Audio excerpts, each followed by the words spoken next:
Les objectifs, c'est de comprendre l'industrie semencière, donc d'ajouter de la transparence dans un milieu qui est assez complexe, de fournir une base de données pour nourrir le dialogue sur l'industrie semencière, sur l'agriculture de demain, et enfin essayer de créer des partenariats entre les entreprises et les instituts publics de recherche, les universités et les organismes internationaux. Alors d'un côté, on voit que l'Afrique de l'Ouest a un secteur semencier local assez fort. Il y a des entreprises dans toute la région.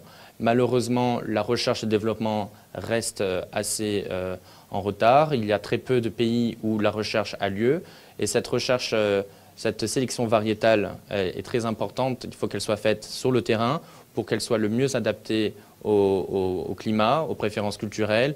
Et ça, c'est un problème parce que les entreprises ont du mal à vendre leurs semences en dehors de leur propre pays. Donc l'industrie semencière n'est pas encore tout à fait régionalisée et c'est un souci pour les petits exploitants de pays où il n'y a pas encore de recherche. Alors les points forts, donc l'industrie régionale, notamment au Nigeria et au Sénégal. Donc au Sénégal, c'est un pays modèle pour l'industrie semencière.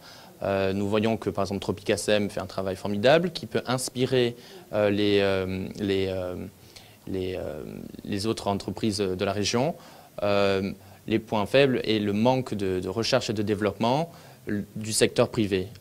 Actuellement, les entreprises dépendent entièrement de recherche publique dans la plupart des pays, dans environ 70% des pays.